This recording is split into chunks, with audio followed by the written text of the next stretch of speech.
Hi everyone, welcome back.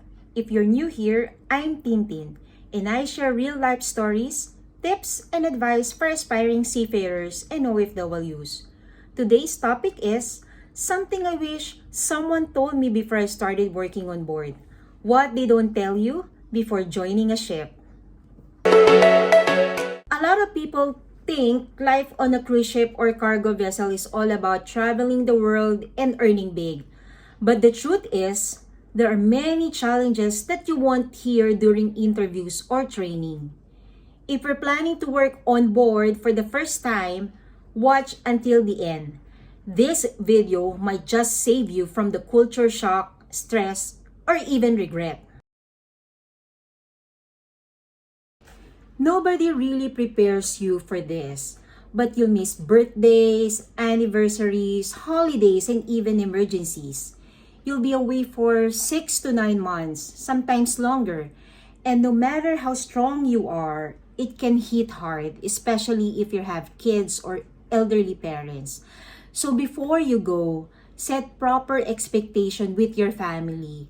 Make sure they understand what to expect emotionally and financially. Most new crew don't know this, but your cabin won't be like a hotel room. Many entry-level crew members share rooms, sometimes with 2 or even 4 people. The space is small and privacy is limited. Sometimes your roommate is from a different culture or has a different hygiene habits or schedules. It takes a lot of patience and respect to get along. I'll be talking about beverage department since I'm in the bar. The working hours for the beverage department on a cruise ship are not fixed and vary significantly depending on the several factors. On sea days, when the ship is at sea and all passengers are on board, the beverage department typically works longer hours, often between 9 to 12 hours a day. On port days, when many passengers are ashore exploring, hours may be shorter, possibly around 3 hours. However, this is not always the case, and some tasks might still need to be completed during port days. The specific rule within the beverage department influence the hours worked. Bartenders, for example, might have split shifts, starting on hour before the bar opens and working until late at night. Other positions may have some consistent hours regardless of sea or port days.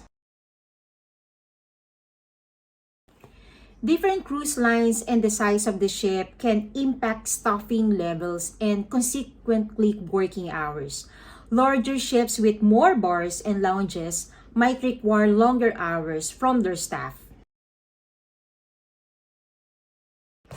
Most cruise ship employees work under contracts, typically lasting several months.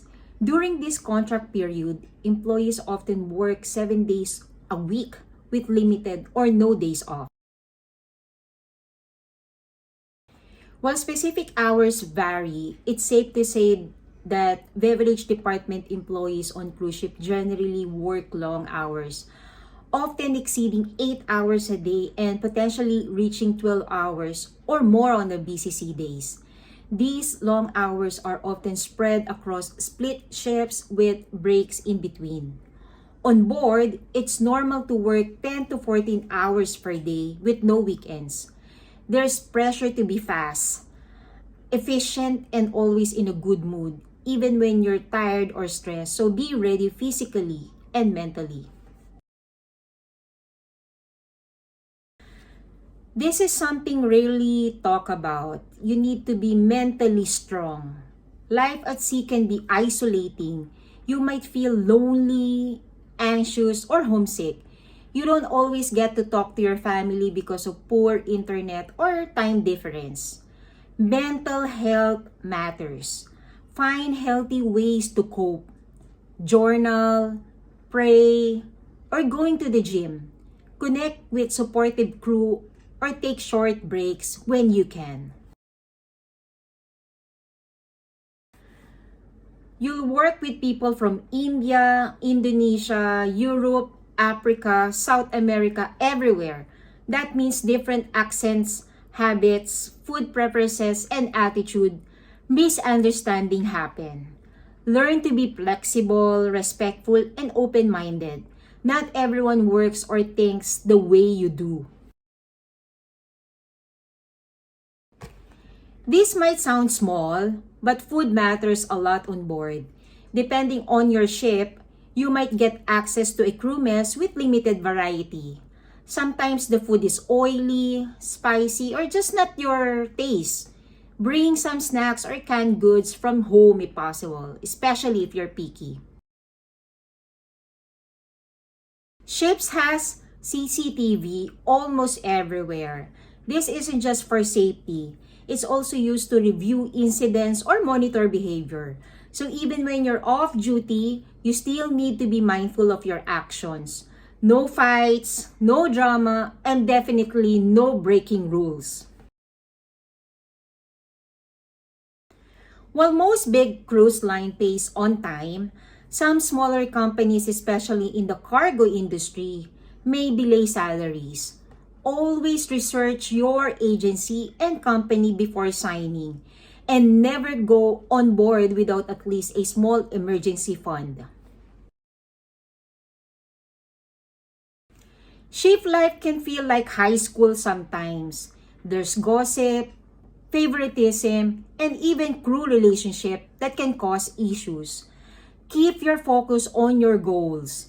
Be friendly, but avoid toxic circles. Stay professional at all times. Despite all of this, the stress, homesickness, long hours, working on board is still a life-changing opportunity. You get to travel, earn a good income, support your family, and build a career. But only if you're prepared for the real experience, not just the dream. Thanks for watching. If you found this video helpful, don't forget to like, share, and subscribe. I'll be posting more content about shift life, tips for applying, and how to survive your first contract. If you've already been on board, let us know in the comments. What was the biggest surprise for you when you joined the ship? See you in the next video. Stay safe and stay strong.